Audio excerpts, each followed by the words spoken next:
محمدا عبد الله ورسوله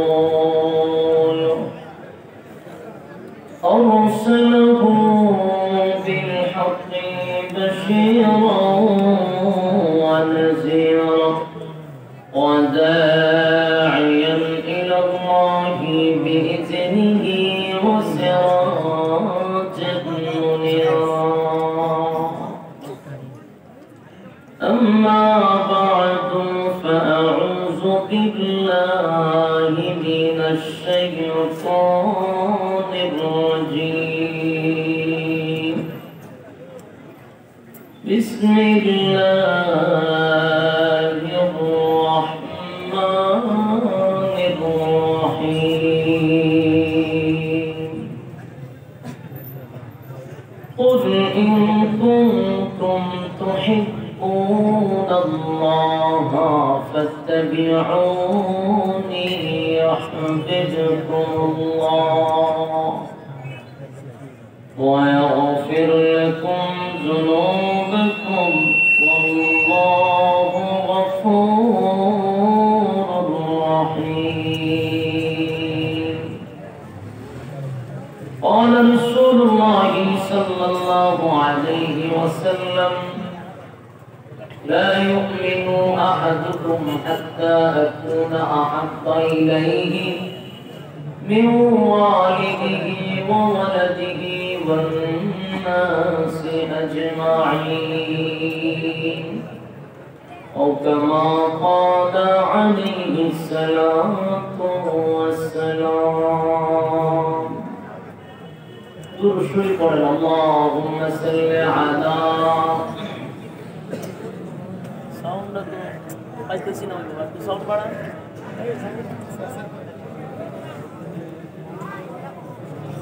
كما صليت على إبراهيم وعلى آل إبراهيم إنك حميد مجيد.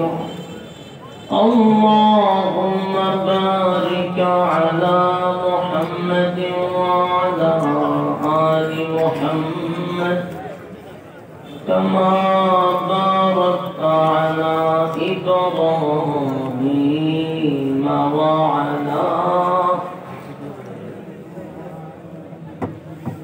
إنك حميد مجيد. نور عرفان محبت دل میں بھر دونوں عالم سے ہمیں کرنے خبر جنم تو دے دی ہے میرے دل میں یارو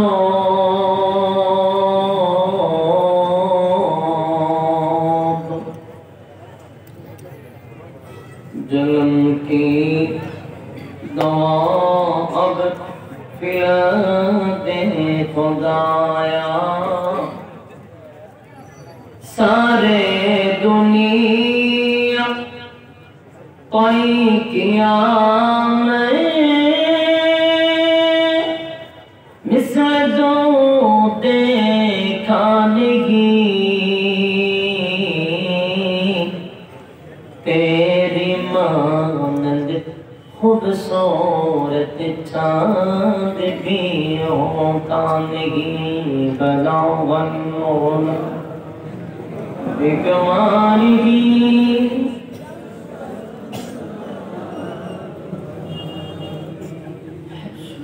نت جميع خصاله صلوا عليه وآله وقت کا चमके सितारा हाज़िरी क्या हो इशारा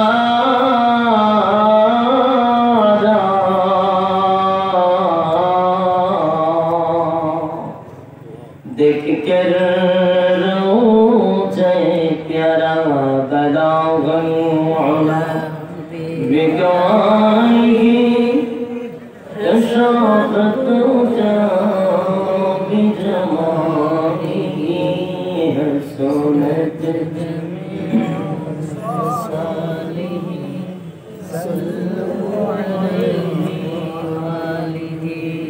मदीना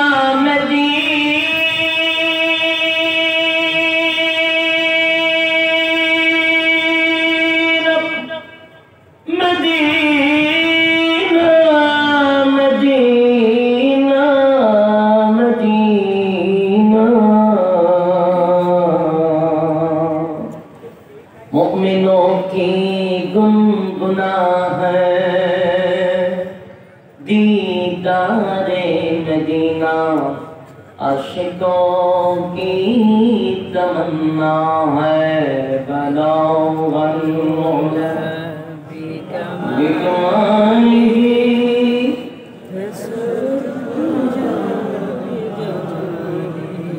सुनत जमीअ ख़सालिही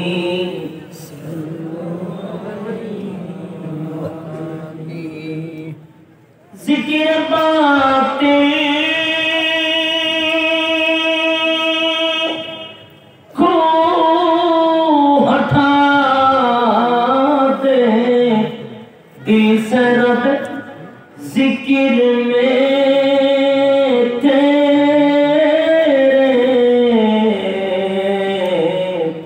लगा दे रोज़ शब ला इलाहा इल्लल्लाह ला इलाहा इल्लल्लाह जोड़े ला इलाहा इल्लल्लाह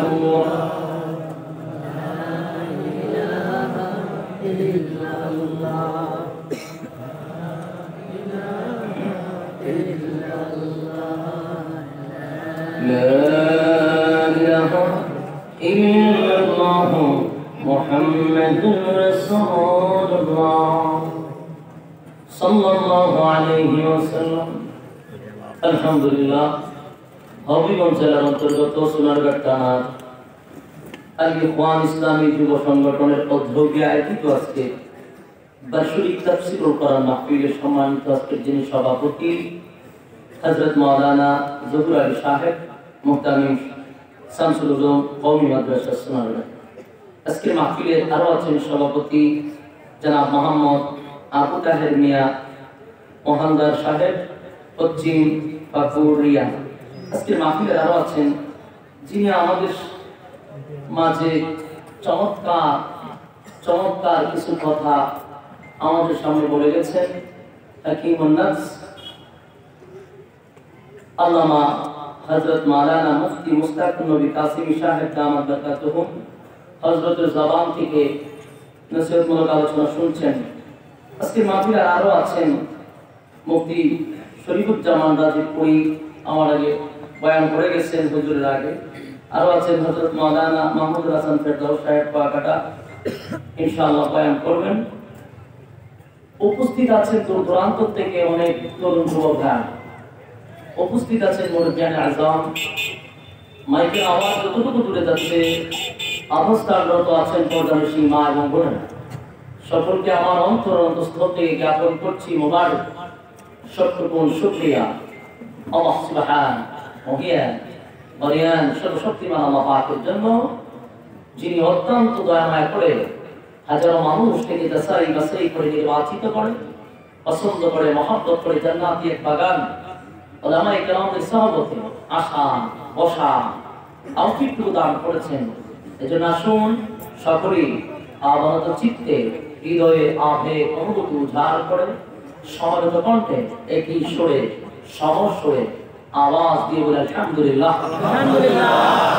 লক্ষ কোটি দুরূদ এবং সালাম আল্লাহর সৃষ্টির প্রধান আকর্ষণ বিশ্ব সভার যিনি সভাপতি শামসুল হিদায়াত বদরুদ দুজা সাইয়্যিদুস সাকালাইন ইমামুল মুরসালিন খাতামুন নবিয়্যিন ওয়াল মুরসালিন জনাব মুহাম্মদুর রাসূলুল্লাহ সাল্লাল্লাহু আলাইহি ওয়াসাল্লাম। সম্মানিত সুধী, আমি জানতে চাচ্ছি আপনারা এখানে আসতে পেরে বসতে পেরে খুশি না বেজার? অত্যন্ত গুরুত্বপূর্ণ একটি মজলিস, ফজিলতপূর্ণ একটি মজলিস, যেখানে যতক্ষণ প্যান্ডেলের ভিতরে এবং এরিয়ার ভিতরে থাকবেন কোরআনের কথাগুলি শোনার জন্য, আমি মনে করি ততক্ষণ আসমান থেকে রহমত নাজিল হবে, নাযালাত আলাইহিমুস সাকিনা, উপর থেকে রহমত নাজিল হইতে থাকবে। যতক্ষণ প্যান্ডেলের ভিতরে বসা থাকবেন ততক্ষণ গুনাহ না হওয়াটাই সম্ভব। প্যান্ডেলের বাহিরে গেলে গুনাহ হওয়াটা সম্ভব। তবে গুনাহ মুক্ত পরিবেশ আমরা বসা। আলহামদুলিল্লাহ বলা দরকার আছে। আর যেখানে কোরআন এবং হাদিসের কথাবার্তা বলা হয়, এটা সাধারণ কোনো মজলিস থাকে না, বড় দামি মজলিস হয় না। মাজালিসুল কোরআন, মাজালিসুল্লাহ, যেখানে কোরআন হাদিসের কথাবার্তা বলা হয়, এটা আল্লাহর মজলিস হয় না। আলহামদুলিল্লাহ। ইনশাআল্লাহ আমরা মুনাজাত পর্যন্ত থাকতে রাজি আছি ইনশাআল্লাহ। সম্মানিত সুধী, আপনারা অনেক ব্যস্ত মানুষ, অনেকেরই মূল্যবান সময় নষ্ট করে নরমাল বিছানায় বসে আছেন। আমার সিটে অনেক দামি দামি মানুষরা এখানে নিচে বসা। আপনাদের সময়ের অনেক মূল্য, তাই ভূমিকা দিয়ে আপনাদের মূল্যবান সময় আমি নষ্ট করব না। আমাকে মাহফিল কর্তৃপক্ষ থেকে একটি বিষয় নির্ধারণ করে দিয়েছে। এই বিষয়ের উপরে আমি কথা বলার চেষ্টা করব ইনশাআল্লাহ। তারপরে কেদিন যেন আমার জবাব দিয়ে ইখলাসের সাথে কথাগুলি বলা তৌফিক দান করে, আপনাদেরকেও যেন ইখলাসের সাথে কথাগুলি শ্রবণ করার তৌফিক দান করে, সকলে বলে আমিন। আপনারা জানেন আমাকে একটি সাবজেক্ট দেওয়া হয়েছে রাসূলের শান নিয়ে। আমরা জানি রাসূল সাল্লাল্লাহু আলাইহি ওয়াসাল্লামের আলোচনা করতে গেলে প্রথমত আমাদের জানা দরকার আমাদের প্যারা নবী মুহাম্মদুর রাসূলুল্লাহ সাল্লাল্লাহু আলাইহি ওয়াসাল্লাম এই পৃথিবীতে কতদিন ছিলেন, সেটা আমরা মুসলমান হিসেবে জানা দরকার আছে না? আমাদের রাসূল এই পৃথিবীতে কতদিন ছিলেন? 63 বছর। কয় বছর? 63 বছর এই পৃথিবীতে ছিলেন। তাহলে রাসূলের জীবনে আলোচনা করার আগে আমাদের রাসূল কয় বছর এই পৃথিবীতে ছিল সেটা আমাদের জানা দরকার। আমরা সকলেই জানি 63 বছর রাসূল এই পৃথিবীতে ছিলেন। 63 বছরের জীবনীটাকে তিনটা ভাগে ভাগ করা হয়েছে। বলুন কয় ভাগে? 3 ভাগে ভাগ করা হয়েছে। আমরা যদি বিষয় আলোচনা শুনতে চাই তাহলে মনোযোগ সহকারে 3টা বিষয়, 3টা অধ্যায় আমাদের দিলের কান লাগায় শ্রবণ করার চেষ্টা করব ইনশাআল্লাহ। ইনশাআল্লাহ মনোযোগী চাই, আপনাদের মনোযোগীর উপরে আলোচনা ডিপেন্ড করবে ইনশাআল্লাহ। সম্মানিত সুধী, 3টা ভাগে ভাগ করা হয়েছে। এর প্রথম অধ্যায় প্রায় 40 বছর ক্বাবলা নবুওয়াত, 40টা বছর, এটা প্রথম অধ্যায়। দ্বিতীয় অধ্যায় 13 বছর মক্কি জিন্দেগি। তৃতীয় অধ্যায় 10 বছর মাদানী জিন্দেগি। সর্বমোট কয় বছর? 63 বছর। তো 40 বছর রাসূলের জন্ম থেকে নিয়ে ওফাতুন নবী পর্যন্ত, এই 40 বছরটাকে বলা হয় মিলাদুন নবী। রাসূলের জন্ম থেকে নিয়ে ওহী নাযিলের আগ পর্যন্ত কি বলা হয়? মিলাদুন নবী, মানে রাসূলের জন্ম নিয়ে আলোচনা। 40 বছরটা মিলাদুন নবী। ওহী নাযিলের পর থেকে নিয়ে ওফাতুন নবী পর্যন্ত গোটা 23 বছরের জিন্দেগিটাকে বলা হয় সিরাতুন নবী। তাহলে মিলাদুন নবী এবং সিরাতুন নবীর বিষয়টা বুঝতে পারতেছেন? 40 বছর মানে ওহী নাযিলের আগ পর্যন্ত এটাকে মিলাদুন নবী বলা হয়, আর ওহীর পর থেকে ওফাতুন নবী পর্যন্ত এটাকে সিরাতুন নবী বলা হয়। মিলাদুন নবী যে বিষয়টা, গোটা 40 বছর মিলাদুন নবী, এটা উলামায়ে কেরামদের সাথে আপনারা জিজ্ঞাসা করবেন, এবং আপনারা যদি বিশ্বনবীর জীবনী পড়েন অথবা কোরআন হাদিস যদি বাংলা অনেক সময় অনেকে পড়ে, প্রচুর স্টাডি অনেকে পড়ে, দেখে নিবেন গোটা 40 বছরের জীবনীটাতে পালনীয় কোনো সাবজেক্ট নাই। এটা আলোচ্য। বলুন, 1 থেকে 40 বছর পালনীয় না আলোচ্য? পুরাটাই আলোচ্য। এখানে অনেকে আমরা বলি পালন করতে হবে, লাফালাফি ডিব্বাজি দিয়ে। মূল কথা হলো এখানে আপনার ভাবা দরকার, আপনার প্রচুর স্টাডি করা দরকার। আপনি তো পড়েন না, পড়েন তো বাপ দাদাদের ইচ্ছা। তাই 1 থেকে 40 বছরের পুরো জীবনে অনেক বই আছে, যারা বাংলা পড়েন বাংলা পড়েন। এই গোটা 40 বছর তো ওহী নাযিল হয় না। এই 40 বছরটা পুরাটাই হলো আলোচ্য, সেটা পালনীয় না। আর 40 বছরের পরে ওহী নাযিল হওয়ার পর থেকে নিয়ে ওফাতুন নবী পর্যন্ত পালনীয়। এটা শুধু আলোচ্য হইলেই চলবে না, সাথে পালনীয়। আমার কথা কি বুঝতেছেন? বুঝতে হ্যাঁ না বলুন। তাহলে একটা আলোচ্য আর একটা পালনীয়, দুইটা কি এক? এখন আপনাদের আলোচ্য বিষয় মানে আলোচনা যে করবেন, আল্লাহর রাসূল বলেন কেউ যদি মিলাদুন নবী নিয়ে আলোচনাও করে, আল্লাহ রাব্বুল আলামিন তার আমলনামার মধ্যে নফল ইবাদত বندگির সওয়াব লিখে দিবে। সুবহানাল্লাহ।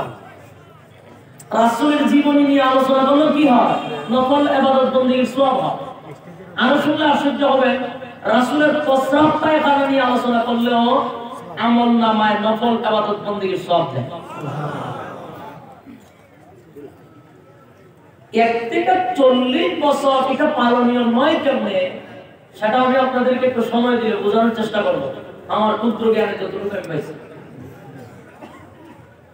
1 থেকে 40 বছর রাসূল ছিলেন নীরব, শুধু জীবন যাপন করছে। নামাজের কথা বলছে, হজের কথা বলছে, যাকাতের কথা, সুদের বিরুদ্ধে, ঘুষের বিরুদ্ধে। আমরা আওয়াজ পেলে যাই না, আল্লাহ জানে। আওয়াজ দেন না কেন? চিন্তা করে গেছে। আওয়াজ দেয় না কেন জানেন? চিন্তা করছে বাড়ি লোন রবিগঞ্জে বক্তাও শুধু চেয়ারের অর্ধেক কইছে, এবারের সময় তো জুড়ে জুড়ে আওয়াজ দিলে যদি দাম দেয় টাকা, আপনারা দাম বাড়াইলো কি দাম না বাড়াইলো কি, আমি তো অভিগঞ্জ এখানে কি দাম দেওয়ার লেগেছি? 64 জেলার যে দাম দেয় আলহামদুলিল্লাহ, নিজের এলাকার বেশি বাপ দেখানি নেই, এটা আমার এলাকা। আমি তো আপনাদের নিজের মনে করি, কিন্তু আপনারা হ্যাঁ না বললে আমার দাম বাড়বে এমনটা না, কথা বলার একটা উৎসাহ জাগবে, আগ্রহটা জাগবে। আমি যে কথা বলতেছি অবশ্যই আমার কথাগুলি রিসিভ হচ্ছে। আর একবার যদি চুপ বাদলে আমরা বোঝা যায় না, কিন্তু আমি বুঝবো যে আমার কথাগুলো রিসিভ হচ্ছে না। আল্লাহর রাস্তে আমার দাম বাড়ানোর দরকার নেই, আমরা শুধু আওয়াজটা দিয়ে। সম্মানিত শুধু এখন আসুন, 1 থেকে 40 বছর রাসূল ছিলেন নীরব। রাসূল সুদের বিরুদ্ধে কথা বলে নাই, ঘুষের বিরুদ্ধে কথা বলে নাই, তারপরে নামাজের কথাও বলে নাই, ফরদার কথাও বলে নাই। গোটা 40 বছরটা ছিল কি? নীরব জীবন যাপন। 1 থেকে 40 বছর নীরব ছিলেন, দিনের দাওয়াত দেন নাই। প্রশ্ন হলো, সমস্ত নবী রাসূলগণকে আল্লাহ পাঠাইছেন দিনের দাওয়াত দেওয়ার জন্য, দিন প্রচার করার জন্য। উনি 40 বছর দাওয়াত দিলেন না কেন? ওনার জীবনের 2 ভাগ সময় চলে গেছে দাওয়াত ছাড়া, ঠিক না? 63 বছরের মধ্যে 2টা ভাগ চলে গেছে শুধু দাওয়াত ছাড়া। দাওয়াত দিলেন না কয় বছর? 40 বছর। দাওয়াত দিলেন কয় বছর? 23 বছর। তাহলে বেশিরভাগ সময় চলে গেল দাওয়াত ছাড়া, কম ভাগ সময় দাওয়াত দিলেন। 40 বছর ছিলেন নীরব, কাউকে উপদেশ করেন না। এখন প্রশ্ন হলো, 40 বছর যে নীরব ছিল, এটা কি নবীর ইচ্ছা, ব্যক্তিগত? আল্লাহর অর্ডারে নীরব ছিল। 40 বছর পরে দাওয়াত দিছে, এটা কি ওনার ব্যক্তিগত না আল্লাহর অর্ডারে? তাহলে ওনার ইচ্ছা অনুযায়ী কোনো কাজ করে না। এখন প্রশ্ন, রাসূলকে 40 বছর নীরব রাখলো কেন? এটার কারণ ছিল আল্লাহর একক সিদ্ধান্ত। আল্লাহর সিদ্ধান্ত ছিল 40 বছর পূর্ণ হলে ওনাকে রাসূল হিসাবে সমাজে প্রচার করবে। আল্লাহর একক সিদ্ধান্ত ছিল 40 বছর পূর্ণ হলে ওনার উপরে ওহী নাযিল করবে। এটা আল্লাহর সিদ্ধান্ত। তাই ওহী নাযিলের আগ পর্যন্ত ওনাকে নীরব রাখছে, তাও এটা আল্লাহর অর্ডার। কেন? বলে আপনি যখন নবী দাবি করবেন তো পাইবেন না আপনার সাথে সাথে এরা ফুলের তরি দিয়ে আপনার স্বাগত জানাবে। বিষয়টা কিন্তু এমন না। তারা আপনার পিছনে সাহায্য করব। জিগাই বলে আপনি নবী হলেন কেন? কিভাবে নবী হলেন? নবী হওয়ার লক্ষণ কি? এই প্রশ্নগুলো তারা করবে। আর সেটা আমি আল্লাহ আগের থেকে জানি। তাই আপনি নীরব থাকেন। আপনার গোটা 40 বছর নীরব থাকাটাই প্রমাণ করবে যে আপনি নবী হওয়ার যোগ্য। আপনার আর কোনো সাইনবোর্ডের দরকার নাই। আমি প্রমাণ করে দিব যে 40 বছর আপনি চুপ ছিলেন, এই নীরব থাকাটাই আপনার নবী হওয়ার জন্য যথেষ্ট। ঠিক 40 বছর পরে যখন রাসূল নবী হইলেন, আল্লাহ ওহী নাযিল করলেন। আমার 3টা অধ্যায় নিয়ে আমি 1, 2, 3টা অধ্যায় নিয়ে পুরোটা আলোচনা করার কোনো সুযোগ নাই। শুধু টাচ দিয়ে যাব 3টা অধ্যায়। এক একটা অধ্যায় শেষ হবে আমার আলোচনা কিন্তু কমে আসবে। 3টি অধ্যায় যাব বয়ান শেষ। কথা বুঝতেছেন? আমরা 80 অধ্যায়ে 1 নম্বর প্রথম 1 থেকে 40 বছর রাসূল নীরব ছিলেন আল্লাহর হুকুমে। এই 40টা বছর নীরব থাকার কারণে রাসূলের কোনো শত্রু ছিল না, রাসূলের কোনো বিরোধিতা কেউ করে না, কেউ না। আকাশচুম্বী জনপ্রিয়তা, রাসূলকে সবাই মহব্বত করে, আবু জাহিলও করে, আবু লাহাবও করে। মক্কা নগরীর সবাই রাসূলকে ভালোবাসে, কেউ রাসূলের বিরুদ্ধে নেই। এমনকি তারা রাসূলের একটা উপাধি দিছিল আল আমিন, মানে উনি সত্যবাদী। মহব্বত কম না বেশি? বেশি। 40 বছর রাসূলকে এত মহব্বত, এত ভালোবাসা। যেই মাত্র ওনার বয়স 40 পূর্ণ হলো, ওহী নাযিল হইল, আল্লাহর পক্ষ থেকে মেসেজ আসছে, আপনি মানুষের কাছে জানায়া দেন তারা যেন আজকের থেকে যেটারে দেখে গেলে যেন ক্ষুধা মনে না করে। কারণ আগে তারা বড় গাছ দেখে একটা ক্ষুধা, সূর্য উঠলে গতি আমরা সবচেয়ে বড় ক্ষুধা, চন্দ্র উঠলে গতিটা ক্ষুধা, আগুন রে ক্ষুধা বলতো, গাছ ক্ষুধা, এরপরে পাথরের ক্ষুধা মনে করতো, মূর্তি তো আসেই ক্ষুধা। এরকম 360টা মূর্তি খানায় কাবার ভিতরে ছিল। এছাড়াও গাছ, পাথর, আগুন, সূর্য, চন্দ্র সবের ক্ষুধা। তো আল্লাহ রাসূলকে বলে দিলেন, আপনি তাদেরকে জানায় দেন আজকের থেকে সব পাপ, গাছের পূজা, মাছের পূজা, সূর্যের পূজা, চন্দ্রের পূজা, মূর্তির পূজা, ল্যাংটার পূজা, জড়ার পূজা সব বাদ দিতে।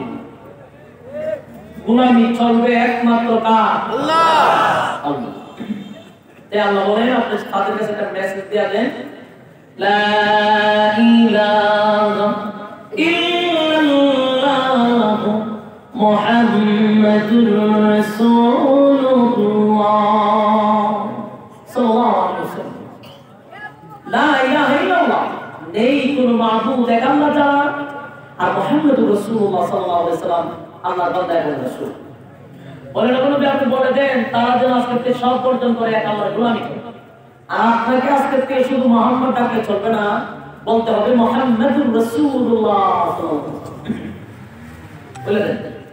রাসূল 40 বছর পূর্ণ হওয়ার পরে যখন তাদের কাছে এই প্রস্তাব দিলেন যে শোনো, আজকে থেকে এক আল্লাহর কথা মানতে হবে, জায়গায় বেজায়গায় সেজদা দিলে চলবে না, যেখানে মনে যেখানে মাথা টেকে গেলে চলবে না, আল্লাহর কুদরতি হাত ছাড়া কোথাও সেজদা দেওয়া যাবে না, মাথা নত করা যাবে না। আর আমাকে শুধু আব্দুল্লাহ ছেলে মুহাম্মদ বললে চলবে না, আমাকে আজকে থেকে বলতে হবে মুহাম্মাদুর রাসূলুল্লাহ সাল্লাল্লাহু আলাইহি ওয়াসাল্লাম। কি কথা বলার পরে আবু জাহিল, আবু লাহাব জিজ্ঞাসা, আপনি নবী হইলেন আবার কবে থেকে? কালকে না আপনার সাথে খাইলেন, ঘুমাইলেন, বাজারে গেলেন, কথাবার্তা কইলেন, হঠাৎ করে নবী মিলেন কেন? ওই যে বলছিলাম এই কথা বলবে যে সেটা আল্লাহ আগের থেকে জানেন। এবার আল্লাহ শিখাই দিলেন, আপনি বলেন 40 বছর যে নীরব ছিলাম, এই গোটা 40 বছরের মধ্যে কি আমি নবী হওয়ার জন্য যতগুলা সার্টিফিকেট দরকার সব 40 বছরের নীরব জীবন তাকাইলি প্রমাণ করবে যে আমি নবী হওয়ার যোগ্য। তখন পুরা 40 বছর রিসার্চ করতে লাগবে, দেখে যতগুলো অলৌকিক ঘটনা ঘটে গেছে প্রত্যেকটা এক একটা নবী হওয়ার জন্য নবুয়তের দলিল হিসাবে প্রমাণ। জন্মটাই যে অলৌকিক ভাবে, যেইভাবে রাসূলের জন্ম হয়েছিল পুরাটাই অলৌকিক। জন্ম হওয়ার সাথে সাথে আল্লাহর কুদরতি মায়ের সাজদা দিছে, এটা মানুষের দ্বারা সম্ভব? এটা তো নবী হওয়ার জন্য যথেষ্ট। রাসূল দুনিয়াতে আসার পরে উনাকে পাথরে চুম্বু দেয়, উনারে গাছে সালাম দেয়, উনি রাস্তা দিয়ে বাহির হইলে ওনার শরীরে রুদ্র লাগে না, মেঘমালা ওনার পিছনে পিছনে দৌড়া। কোন মানুষের দ্বারা সম্ভব? নবী হওয়ার জন্য এটি যথেষ্ট। এটা আমি কয়টা বলবো, এরকম অহর ঘটনা বইটা গেছে। আফজাল আল্লাহ বলল এই নীরব জীবন প্রমাণ করে আমি নবী হওয়ার যোগ্য। এখন তারা চিন্তা করলো যে মুহাম্মদ তুমি যে বক্তব্য দাও, তুমি তো জ্ঞানী, তুমি তো ভালো মানুষ, তোমার মতো জ্ঞানী মানুষ আরব জগতে কেউ নাই, সেটা আমরা বিশ্বাস করি। কিন্তু তুমি এখন যে বক্তব্যটা দিচ্ছ যে সমস্ত খোদা বাদ এক আল্লাহর গোলামি করতে হবে, এটা আমরা যুক্তিতে ধরছে না। কেন ধরছে না? কারণ আমরা 360টা খোদা অলরেডি খানায় কাবার ভিতরে বন্দী করে দিয়েছি। কয়টা? 360টা খোদা আমরা আছে। এই 360 জন খোদা মিলে আমরা সমস্যার সমাধান করতে পারতেছে না।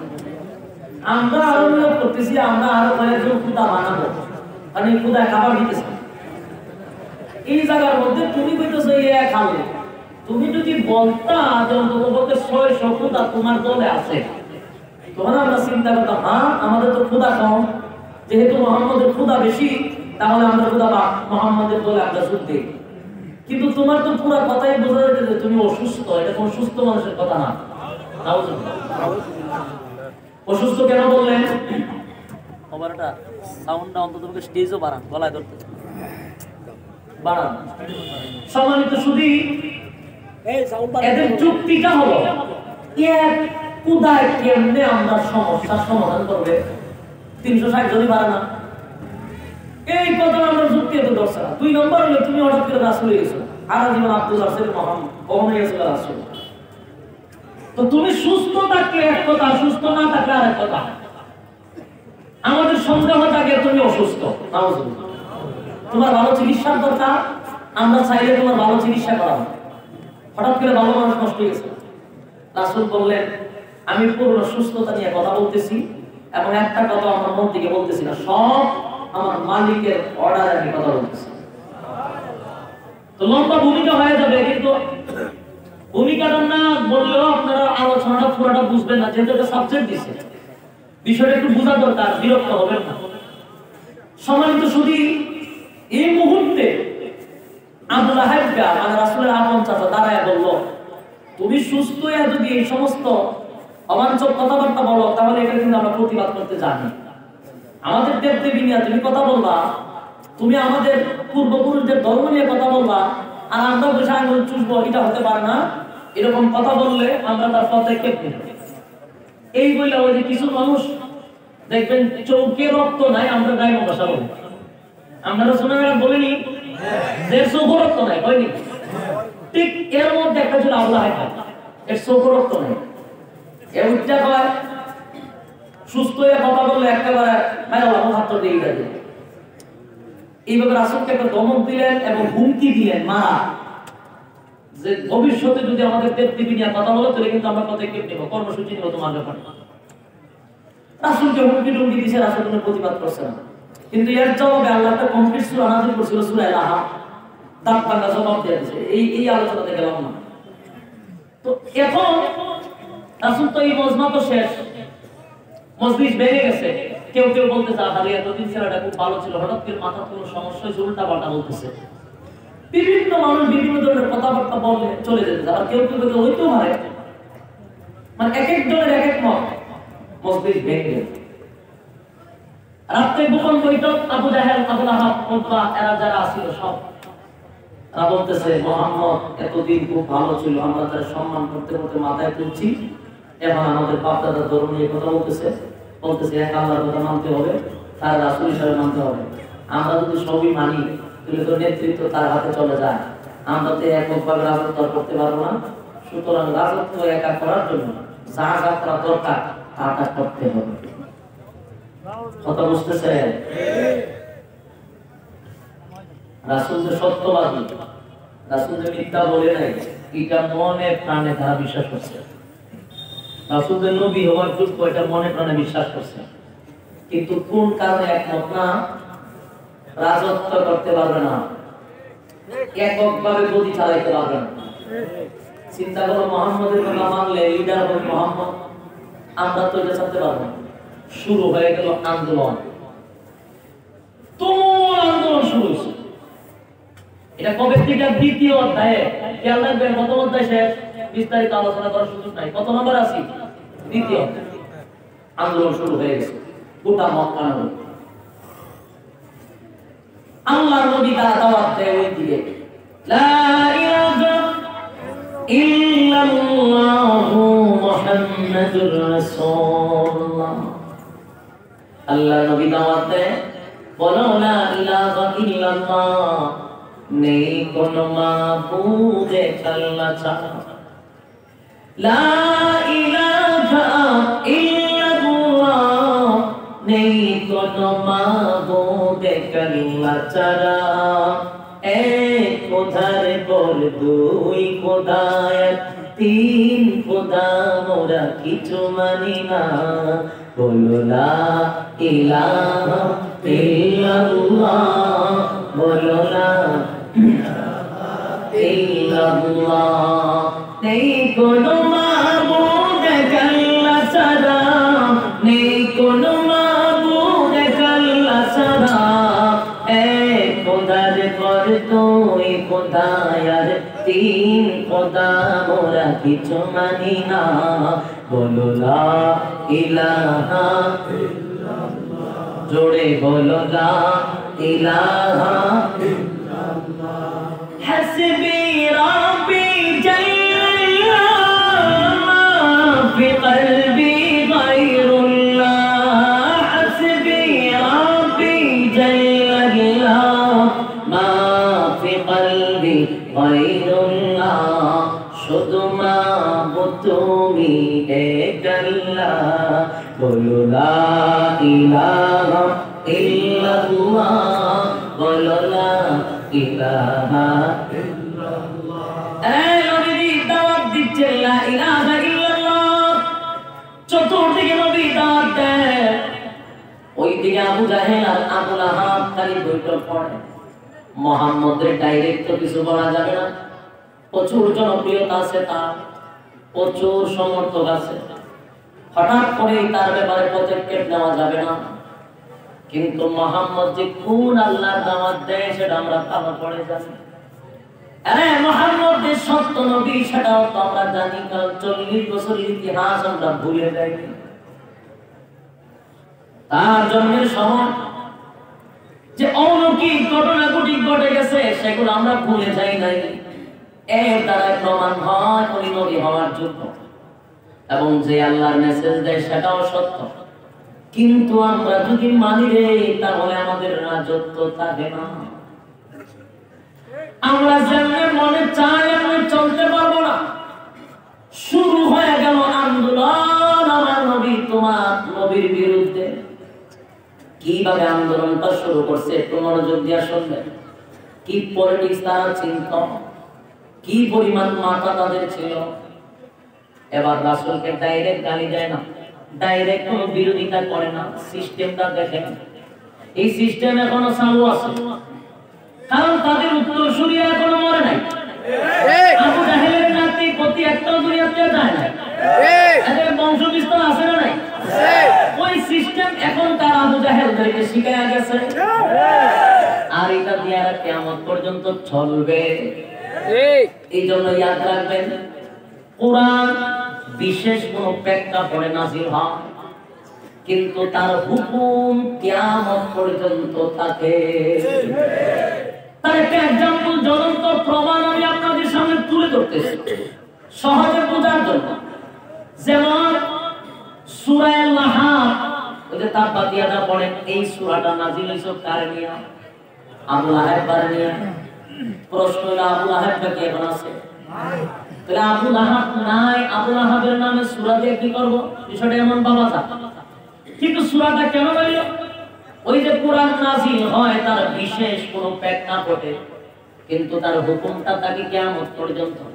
আল্লাহ শুধু এক আবু লাহাবকে উদ্দেশ্য করে এই সূরাটা নাযিল করে নাই, কিয়ামত পর্যন্ত অসংখ্য আবু লাহাব পৃথিবীতে জন্ম নিবে, ঠিক কিয়ামত পর্যন্ত সব আবু লাহাবের জন্য এই সূরাটা একটা জ্বলন্ত প্রমাণ। তাহলে আবার আসুন, কি পরিমাণে টেকনিক জানতো।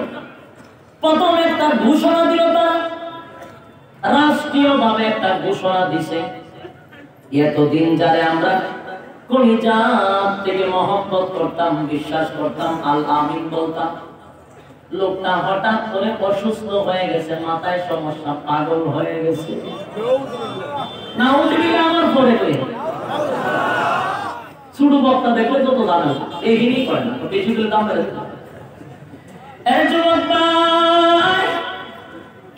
আমি কথা বলবো আর আপনার বাস্তবের সঙ্গে একটু মিলাইবে, কারণ তাফসীরটা হয় প্রেক্ষাপটের সাথে মিলাইতে হবে আপনার।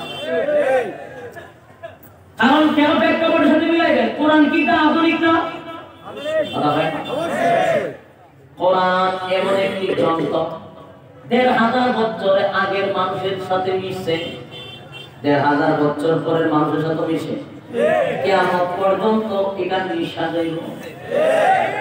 তাহলে এবার আসুন, আল্লাহ রাব্বুল আলামিন বলেন কোরআন এমন একটি গ্রন্থ যেটা অতীত, বর্তমান, ভবিষ্যৎ সব এটার ভিতরে আল্লাহ ঢুকায়া দিয়েছে। আপনি কোরআনের অতীতে দেখবেন অসুবিধা নাই, বর্তমানে আসবেন প্রেক্ষাপটের সাথে পুরোটা মিল, আবার অতীতে দেখবেন সব মিল, কোনো অসুবিধা নাই। এর যুবক ভাই, তাদের টেকনিকটা দেখেন। আল্লাহর নবীর একটা ঘোষণা দিয়া দিন, উনি পাগল, উনি পাগল, অসুস্থ হয়ে গেছে, আমরা কিন্তু এখন তার কথা মানব না। এতদিন মানছি, এখন মানব না, এখন আমরা মানতে পারি না। খুব সালাদ দেখেন, ডাইরেক্ট কিন্তু গালাগালি করছে না, ডাইরেক্ট কিন্তু ওনার বিরুদ্ধে কথা বলছে, ওনারা পুরোপুরি একটা ব্রেকমেল দেওয়া হচ্ছে, বুঝতেছেন না? ব্রেকমেল করছে, পাগল বইলা, অসুস্থ বইলা। তার উদ্দেশ্য কি জানেন? মানুষের মূর্তি নষ্ট করার জন্য। আপনি আমার কথাগুলি মনোযোগ দিয়ে শুনেন, পুরোটা বাস্তব বর্তমান পরিস্থিতির সঙ্গে হুবহু মিলে যাবে ইনশাআল্লাহ। ওনারা ব্রেকমেল করলো রীতিমতো, পাগল বইলা, অসুস্থ বইলা, গোটা রাষ্ট্রে মানে প্রচার প্রসার করে দিয়েছে। তার কারণ মানুষ ওনার কাছ থেকে দূরে থাকার জন্য। এর আমরা যদি ডাইরেক্ট বলি মুহাম্মদ মিথ্যাবাদী, সমাজে কথাটা গ্রহণযোগ্য হবে না। সারাটা জীবন আমরাই বলছি সত্যবাদী সত্যবাদী, এখন যদি বলি রে উনি মিথ্যাবাদী, সমাজে চাইব না। তাই এরা ডাইরেক্ট নবীরে ব্ল্যাকমেইল করে বলছে উনি তো পাগল হয়ে গেছে, হঠাৎ করে মাথায় সমস্যা, উল্টা পাল্টা বলে। এর মাথা যদি ঠিক হইতো, ৩৬০টা খুদা খানায় কাবার ভিতরে বন্দী করে রাখছি, খুদা যেন দূর দিয়ে না যেতে পারে। এত খুদা রাখছি, খুদায় আমরা সমস্যার সমাধান করতে পারতেছে না, আরো খুদা বানাবো, আরো খুদা বানাবো, টেনশনে আছি। এই মুহূর্তে মুহাম্মদ বলে একজন খোদা নাকি সমস্ত সমাধান করে দিবে। এটারে বোঝা যায় মুহাম্মদের মাথা ঠিক নাই, পাগল পাগল কইলা সমাজে দিল প্রচার কইলা। খুব খেয়াল করবেন কেন পাগল করছে, খেয়াল করবেন কেন পাগল বলছে। মানুষকে নবীর কাছ থেকে দূরে সরানোর জন্য, মানুষ যেন নবীর কাছে না আসে পাগল শুনা। আল্লাহর পয়গম্বর প্রতিদিন দিনে মানুষের দ্বারে দ্বারে যায়, কালেমার দাওয়াত লইয়া যায় গো। মানুষ নবীর পাগল পাগল বইলা তারায়া দেয়, শুধু তারায়া দেয় না, এমনকি পাথর মারে, নির্যাতন করে, অপমান করে, নবীর মত মারে, অপমান করে, পাগল পাগল বইলা তারায়া দেয়। একবার আল্লাহর নবী কান্না শুরু করে দিলেন, চোখের পানি ছেড়ে দিয়া। আল্লাহ ডাক দিয়া বলে, হাফিজ কেন কান্দেন গো? আমি সব বরদাস্ত করতে পারি গো নবী, আপনার কান্নাটা আমি বরদাস্ত করতে পারি না। বলেন না আপনি কেন কান্দেন? আল্লাহ নবী ডাক দিয়া বলে, মালিক রে, আমি কেন কান্দি তুমি কি জানো না? কেন আমার জিগাও? আল্লাহ বলেন, বন্ধু আমার, আপনার জবান থেকে শুনতে যে আমি মালিকের বড় ভালো লাগে। আল্লাহ নবী ডাক দিয়া বলেন, মালিক আমি কান্দি গো, আমার ব্যথা লাগছে, কলিজায় বড় আঘাত লাগছে রে মালিক, আমার কলিজায় বড় আঘাত লাগছে। তুমি যে আমার দায়িত্ব দিয়া দুনিয়ার জমিনে পাঠাইলা, এটা যে বিশাল এক দায়িত্ব, ছোটখাটো কোনো দায়িত্ব না। আমি কোন কায়নাতের নবী, নবীদের নবী, সমস্ত নবীকুলের সম্রাট, আমার তুমি বানাইয়া দুনিয়ার জমিনে পাঠাইছো খাতামান নবীয়িন হিসাবে, ইসলামটাকে কমপ্লিট করে রাখার জন্য। এখন আমি দ্বীনের দাওয়াত লইয়া যাই, মানুষ আমার পাগল বলে, আমার কষ্ট লাগে না। মানুষ আমার ঢিল মারে, পাথর মারে, অপমান করে, আমার কোনো কষ্ট লাগে না। আমার যখন পাথর মারে আমার উপরে কষ্ট লাগে, চামড়া যখন ফেটে যায়, রক্ত বাহির হয়, শরীরে কষ্ট লাগে, কিন্তু অন্তরে ব্যথা লাগে না। কিন্তু আজকে আমার কলিজায় বড় আঘাত লাগছে, তাই ব্যথায় ব্যতীত হইয়া আমি নবী কান্দি। কেন কান্দে? আল্লাহর হাবিব ডাক দিয়া বলে, মালিক এই পৃথিবীতে আসার পরে আমার বাবারে আমি দেখলাম না। বাবা তো পৃথিবীতে আসার আগে বিদায় হয়ে গেল। পৃথিবীতে আসার পরে আমার মার সঙ্গে ভালো করে থাকতে পারলাম না। বাবার কবরটা জিয়ারত করতে গিয়া মারে লইয়া বাবার কবর জিয়ারত করতে আমি গেলাম মদিনা। সেখানে আমার বাবার কবর জিয়ারত করতে গিয়ে আমার মা কেউ আমি হারায় ফেললাম। এতে ভীষণ যন্ত্রণা। বাবার কবর জিয়ারত করতে গিয়ে নবী তার মারাও বাবার কবরের পাশেই দাফন করে আসছে। এটা বড় কঠিন একটা বিষয়, বড় ব্যথা। ছোট বাচ্চা নবীর বয়স তখন 6 বছর কি 7 বছর। এই বয়সে বাবার কবর জিয়ারত করতে গিয়ে হায় রে মা, শরীরে প্রচন্ড জ্বর। এরে মানি সেদিন আমার মারে হারাইছি। আর কিছুদিন পরে আমার দাদা দুনিয়া থেকে চলে গেল, যার কাছে আমি লালন পালন হচ্ছিল। দাদাটাও চলে গেল, হায় রে কষ্ট। তারপরে অনেক বছর আমার চাচা আমারে লালন পালন করলো, একটার পর একটা আমার প্রেমিক। এরে মালিক, তারপর আমার এত কষ্ট লাগে না, আজকে যে একটা কষ্ট লাগছে। কেমন কষ্ট? বলে আমি যখন দাওয়াত লইয়া যাই, মানুষটা আমার মারে, কিন্তু ব্যথা লাগে উপরে, ভিতরে না। কিন্তু আজকে আমার কষ্ট লাগছে মালিক। আমি যখন দাওয়াতটা লইয়া গেলাম, মানুষ আমারে বলতে লাগলো, আব্দুল্লাহ ছেলে মুহাম্মদ, তোমার আপন চাচা হলো আবুল আহাব, আপন চাচি হলো উম্মে জামিল। তারা তো তোমার ঘরের মানুষ, তারা তো তোমার ঘরের মানুষ, তারা তোমার কেমনে পাগল কয়? তোমার চাচা এবং চাচি তো আমাদেরকে বলে গেছে তোমার কাছে দাঁড়িয়ে যেন আমরা না যাই। আল্লাহ নবী বলেন, মালিক রে, আমার বাবা নাই, চাচারে বাবার মতো মনে করতাম গো, মা নাই, আমি আমার চাচিরে মায়ের মতো মনে করতাম। কিন্তু আমার চাচা এবং চাচি মিলে সারাটা রাত মানুষের কাছে শুধু আমার অপপ্রচারটা করলো। আমি ভালো মানুষটারে পাগল বানাইলাম, অসুস্থ বানাইয়া মানুষের কাছে কাছে আমার বিরুদ্ধে অপপ্রচার করছে। আমি সেই ব্যথায় ব্যতীত হইয়া কান্দি, তার কারণ হয় তুমি তো একটা দায়িত্ব দিয়া পাঠাইছো। এইভাবে যদি আমার ঘর থেকে আমার বিরোধিতা শুরু করে দেয়, বলো না আমি কেমনে গো তোমার দিনের দাওয়াতটা প্রচার করবো? আমি তোমার দিনের দাওয়াত কেমনে প্রচার করবো? সেই ব্যথায় ব্যতীত হইয়া তো আমি কান্দি। আল্লাহ ডাক দিয়ে বলে, হাবিব কান্দে লাগো নবী, আপনার কান্নার প্রয়োজন নাই, মনে কষ্ট নিবেন না। আপনার বাবা নাই, মা নাই, ভাই নাই, বোন নাই, আত্মীয় স্বজন কেউ নাই, কেউ নাই, কিন্তু এই পৃথিবীর জমিনে কেউ এর দরকার নাই, স্বয়ং আল্লাহ আপনার সঙ্গে আছি। আপনি কান্দেন না, কেউ আপনাকে কানলে সান্ত্বনা দিবে না, কিন্তু আমি স্বয়ং আল্লাহ আপনাকে সান্ত্বনা দেই, আপনি কাঁদবেন না। যারা আপনার অপপ্রচার করে, জায়গায় জায়গায় আবু জাহিল লুক ফিটিং করছে, লুক লাগাইছে নবীর বিরুদ্ধে অপপ্রচার করার জন্য।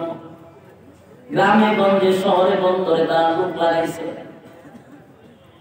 নবীরে পাগল বইলাম, অসুস্থ বইলাম, মানুষকে নবীর কাছ থেকে দূরে সরানোর জন্য। আমার প্রশ্নটা হলো, এরকম মাথা হবে তাকে নবীরে নিয়ে, এত মাথা হবে তাকে হইল হঠাৎ করে আল্লাহর নবীরে নিয়ে? ও যুবক ভাই, আবু জাহিলার মাথা সান্দি গরম হয়ে গেছে, আবু লাহেবের সান্দি গরম। এত মেজাজ কেন নবীরে নিয়ে গরম হইল? তার একটা নাম্বার কারণ হলো, এখানে কিছু কৌশল ছিল। আল্লাহর হাবিবকে নিয়ে যেই কারণে, যে উদ্দেশ্যে তাদের মাথা গরম ছিল, ঠিক আজকে 1400 বছর পরে আলেম উলামাদেরকে নিয়ে রামবাগদের মাথা ব্যথা যেই কারণে, ঠিক তাদেরও মাথা ব্যথা ছিল একই কারণে, অন্য কোনো কারণ নাই। রামবাগ আলেমদেরকে নিয়ে এত মাথা ঘামায় কেন, এত মাথা ব্যথা কেন? তার একটাই কারণ, নবীর নিয়ে আবু জাহিলার মাথা ব্যথার সেই কারণ। বর্তমানে আবু জাহিলার নাতিপতিদের একই কারণ। কারণ ভিন্ন না, সিস্টেম ভিন্ন। কারণটা একই কিন্তু সিস্টেমটা ভিন্ন। এর যুবক ভাই, আবু জাহিলাও জানতো নবী সত্য, কোরআন সত্য, আল্লাহ সত্য। এখনকার রাম বাংলাও জানে, ওলামায়ে কেরাম যা বলে একটাও মিথ্যা না, সব সত্য। কিন্তু মানি না কেন? বলে আবু জাহিল মানতো না কেন?